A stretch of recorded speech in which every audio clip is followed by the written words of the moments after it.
सुप्रभात मंडळी.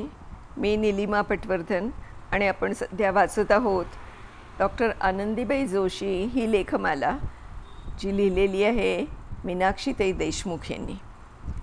कालच्या पुढे सुरू करते. गोपाळरावांनी आनंदीचा अभ्यास घ्यायला सुरुवात केली. पहिला धडा होता अलेक्झांडरचा. तिला त्यांनी व्यवस्थित समजावून सांगितलं. म्हणाले, हा धडा वाचून ठेव, म्हणजे मग मी ऑफिसमधून आलो उद्या की तुझ्याकडनं वाचून घेईन. दुसऱ्या दिवशी कचेरीतून आल्याबरोबर गोपाळरावांनी विचारलं, आनंदी, कालचा धडा वाचलास का? होय. आणि तिनं त्या धड्याबद्दल त्यांना बरंच सांगितल्यावर त्यांना समाधान वाटलं. तिची बुद्धी कुशाग्र असल्याची त्यांना जाणीव झाली. म्हणाले, असाच पुढचा धडा वाचून ठेव. तिला झोप येत असलेली पाहून म्हणाले, झोप आता. आनंदी चटकन झोपली. पण गोपाळरावांना मात्र झोप येत नव्हती. त्यांना वाटलं, शिळेसारखी झालेली अहिल्या रामचंद्रामुळे माणूस झाली, आनंदी तशी का नाही होणार? ते वामन पंडितांची करुणाष्टकं हलक्या आवाजात गुणगुणायला लागली. दिवस चालले होते. नवं पुस्तक वाचून संपलं होतं. तिला कविता समजायला जरा कठीण जाई, पण गोड गळ्यानं म्हणण्यात तिला मजा वाटे. गोपाळराव तिला कवितेचा अर्थ समजावून सांगत.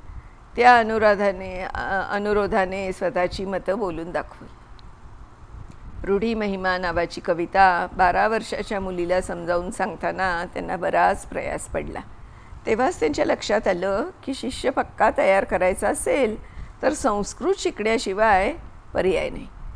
आनंदीच्या वाचनाचा उत्साह 1-1.5 महिना टिकला. इतिहासातले काही धडे वाचून झाले. मग तिचा उत्साह मावळल्यासारखा झाला. या 2-4 दिवसात काहीच वाचलं नाही. काही ना काही सबब काढून वेळ मारून नेली. त्यांनी एक धडा वाचून ठेवायला बजावलं होतं, पण तिनं वाचलंच नाही. त्या दिवशी त्या आले तेच मुळी रागात. त्यांचे काहीतरी बिनसले होते. तशात ती आजीच्या हाताखाली स्वयंपाक करताना दिसल्यावर त्यांचं माथं भडकलं. ओरडून विचारलं, तिकडे काय करतेस? आजीबाई भेदरून चुलीपाशी गप्प बसल्या होत्या. आनंदी लटलट कापत होती. धडा वाचलास? तिनं काहीच उत्तर दिलं नाही. बेभान गोपाळरावांनी तिचा कान जोरात पिरगळला आणि 2-4 कानफटात ठेवून दिल्या. थांब, तू अशी वटणीवर येणार नाहीस. त्यांनी कोपऱ्यातली बेताची छडी घेतली आणि 5-6 वार केले तिच्या अंगावर. आनंदी मोठ्यानं रडली. आजीबाई हळूच पुटपुटल्या, नका हो मारू नका तिला. गोपाळरावांच्या मारण्याचे आणि आनंदीच्या रडण्याचे आवाज आसपासच्या बिराडात ऐकू जात होते. सगळ्यांना आनंदीबद्दल सहानुभूती वाटत होती. पण काय करणार? नवऱ्यानी मारलं आणि पावसाने झोडपलं. कोणाकडे तक्रार करायची? गोपाळरावांचा संताप झाला होता. रागारागातच जेवायला बसले. आजीबाई वाढता वाढता हळूच म्हणाल्या, अहो, अशा दिवसात हे असं मारणं बरं नाही. तुम्ही मला शिकवू नका. नीट राहायचं असेल तर राहा. आजीबाई मृदुस्वरात म्हणाल्या, हो, तिला 2 महिने झाले. गोपाळरावांचा घास हातातच राहिला.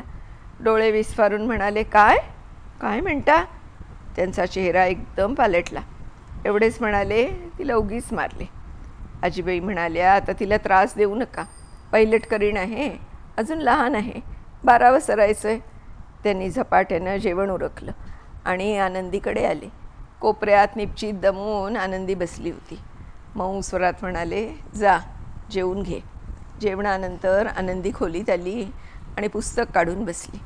मृदू आवाजात म्हणाले, आज वाचन राहू दे, नीस बरं. भेदरून काहीशा आश्चर्यानं आनंदीनं नवऱ्याकडे बघितलं. ते खरंच म्हणत आहेत की नेहमीसारखा डंख आहे? नंतर तिला जवळ बोलावून प्रेमाने म्हणाले, अशी का गं वेड्यासारखी वागतेस? मग मार खातेस. उद्यापासून चांगला अभ्यास कर. त्यांना मजाच वाटत होती. बाळाला बाळ होणार. नंतरचा 1-1.5 महिना आनंदात गेला. गोपाळरावांनी आणलेली सगळी पुस्तकं आनंदीनं वाचून काढली. मात्र व्याकरण आणि शास्त्रीय माहिती तिला कळत नव्हती. तिला असलेल्या शंका विचारायची. तिचं निरसन करताना गोपाळरावांची पुरेवाट व्हायची. दिवस छान चालले होते. पोटलातला गर्भ दिसामासी वाढत होता. तिची ग्रहणशक्ती बघून गोपाळराव आश्चर्यचकित होत होते. अत्यंत तीव्र बुद्धिमत्ता असल्याची गोपाळरावांना जाणीव झाली. तिला फुलवण्याचा त्यांनी निर्धार केला. शास्त्राचे धडे, गणितातील आकडेमोड तिला नकोशी वाटे. मग गोपाळराव निरनिराळे आमिष तिला दाखवीत. एकदा तिनं उदाहरणं सोडवलीच नव्हती. 2-3 दिवस टाळाटाळ केली. आधीचे गोपाळराव असते तर तिला भरपूर मार दिला असता, आरडाओरडा करून सारा अलिबाग डोक्यावर घेतला असता. पण आता ते बदलले होते. तिच्यामध्ये संस्कृत गणिताची आवड कशी निर्माण करावी याचा विचार करू लागले. तिचं पोरवय, डोहाळे लागलेले, खावं प्यावंसं वाटत होतं. एकदा रेवडी खाण्याचा हट्ट धरला. गोपाळराव हसून म्हणाले, अगं रेवड्या उष्ण असतात, तुझ्या सध्याच्या परिस्थितीत ते खाणं चांगलं नाही, त्यापेक्षा पेढे बर्फी खा, असं म्हणून ते गुणगुणू लागले. नित्य तुम्ही प्रभूपाशी पेढे बर्फी नवा खवा खावा, तरी मी ऐके दिवशी रेवडीचा स्वाद कानचा खावा. त्यांनी तिला अर्थ विचारला. थोडं सांगितलं, पण स्वाद शब्दापाशी अडकली. त्यांनी अर्थ सांगून म्हणाले, तुला संस्कृत शिकायला हवं, म्हणजे मग प्रत्येक शब्दाचा अर्थ मला विचारावा लागणार नाही. मग त्यांनी कविवर्य मोरोपंतांच्याबद्दल सांगितलं. कविवर्य मोरोपंत पंढरपूरला गेले होते. तिथे रेवडीकर बाबांचं कीर्तन चालू होतं. खूप गर्दी असल्यामुळे पंतांना पुढे जाता येईना, तेव्हा त्यांनी तिथेही कविता रचली होती. ऐकून आनंदी विचार करू लागली, आपणही अशी एखादी कविता रचावी. नंतर तिला मोरोपंतांचा नादच लागला.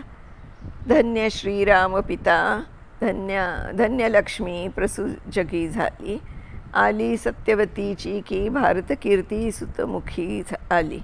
ही कविता आनंदी रोजच म्हणू लागली. गोपाळरावांनी तिला इतर कवींचीही माहिती दिली. पुराणामधील बारकावे स्पष्ट करून सांगितले. सुश्लोक वामनाचा, भंगवाणी प्रसिद्ध तुकयाची, ओवी ज्ञानेशाची किंवा आर्या मयूरपंतांची. आनंदीत चरित्र वाचनाची आवड निर्माण झाल्यावर त्यांनी तिच्याकडून केरो लक्ष्मण छत्रे आणि गणेश वासुदेव जोशी यांची चरित्र वाचून घेतली. छत्रेंना अगदी लहानपणापासून गणिताचा नाद इतका होता की जेवताना भात्याच्या आकृत्या करीत त्यांचं मन गुंतलेलं की 2-2 घटका जेवण्याचा विसर पडत असे. ती गोष्ट वाचल्यावर भाताच्या आकृती करणारे केरोनाना तिच्या सारखे स्वप्नात येऊ लागले. आनंदीच्या मनाची वाढ चोहोब अंगाने होऊ लागली. गोपाळरावांनी आणलेलं पुस्तक संपलं. तिचं शरीरही बेजोड आळसवल्यासारखं वाटायला लागलं. तिला तशी वाचायचा कंटाळा येऊ लागला. गोपाळराव काहीच बोलले नाहीत. शनिवारी ऑफिसमधून घरी लवकर आल्यावर गोपाळराव आनंदीला म्हणाले, आज आपण बाहेर समुद्रावर फिरायला जाणार आहोत, तयारी कर. 1877 सालच्या वेळी नवरा बायको दोघेच हिंडायला जायचं म्हणजे अगदी विपरीतच. आनंदीलाही मजा वाटत होती आणि संकोचही. नवऱ्याविरुद्ध ब्र काढायची सोय नव्हती. तिनं लुगडं बदललं, घातलेली नथ त्यांनी काढायला लावली. नथीशिवाय नवऱ्याबरोबर बाहेर जाणारी स्त्री कधी बघितली नव्हती.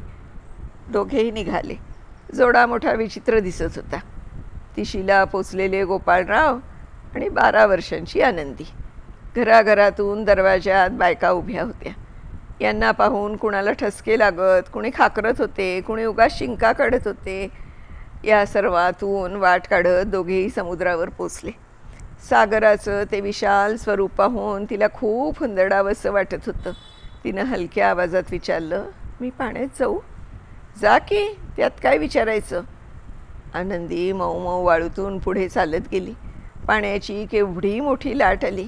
तिचं अर्ध लुगडं भिजलं. नंतर दोघेही वाळूत बसले.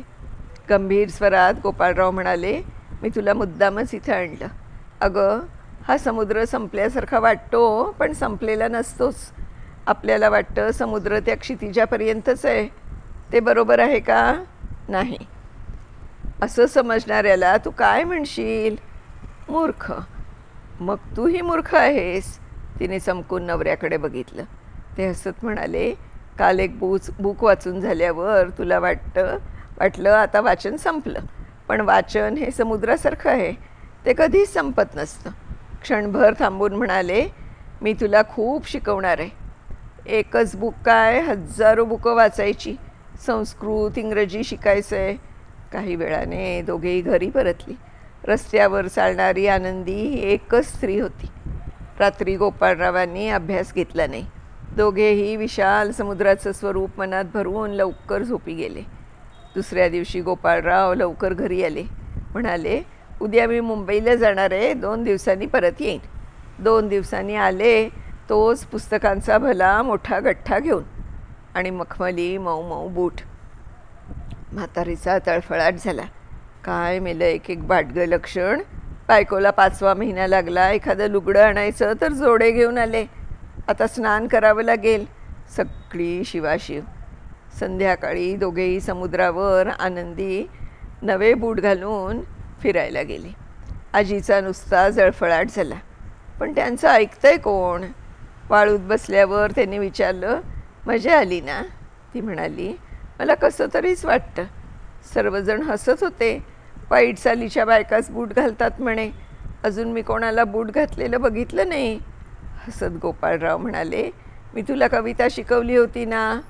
आये रूढे वर्ण तुला महिमा मी तव किती. पुढच्या ओळी आनंदीनं पटापट म्हटल्या. तुझे झाले पाही जनसकलही दास जगती. नमस्तुभ्यं रूढे खचित असती तू बलवती. गोपाळराव म्हणाले, थांबू नकोस, पुढे म्हण, तुला कळून येईल. ती म्हणू लागली, कसे वस्त्र ल्यावे कचशिरी असावे किती कसे. टिळा कैसा जोडा कवण कुडत्याला किती कसे. कसे पागोटे ते वंदू अतुल सत्ता तव किती. नमस्तुभ्यं रूढे खचित अससी तू बलवती. थोड्या वेळाने म्हणाले, चला आता. टाक टाक बूट वाजवत रस्त्यावर कोणी हसलं खाकरलं की थांबून हात जोडून म्हणायचे, नमस्तुभ्यं रूढे खचित अससी तू बलवती. आनंदीला नवी दृष्टी प्राप्त झाली. मन भरलं होतं. कायाकल्प झाला होता. रात्री खोलीत आल्यावर समोर पुस्तकांचा गठ्ठा होता. तिला सतरंजीवर बसवून गोपाळराव म्हणाले, ही पुस्तकं व्याकरणाची आहेत, गणित संस्कृत इंग्रजीची आहेत. खूप शिक, माझ्याहीपेक्षा शहाणी हो. तिला जवळ घेत प्रेमानं थोपटत म्हणाले, खूप अभ्यास कर. तिला वाटलं आपण रात्रभर वाचतच राहावं. समोर पडलेलं ज्ञान एका घासात पिळून टाकावं सगळं. मंडळी, आता याच्या पुढचा भाग आपण उद्या वाचणार आहोत. तर तोपर्यंत मी निलिमा पटवर्धन आपली रजा घेते. मीनाक्षीताईंचे पुन्हा एकदा आभार मानते की त्यांनी ही आनंदीबाई जोशींच्याबद्दलची लिहिलेली जी लेखमाला आहे ती मला वाचायची परवानगी दिली. खरंच एवढ्या 150-200 वर्षापूर्वी किती वेगळं वातावरण होतं ना भारतामध्ये. आपल्या कल्पनासुद्धा नाही आता आपण करू शकत. खूप छान वाटतं आहे वाचायला आणि त्यांच्याबद्दलची माहिती ऐकून घ्यायला. नमस्कार.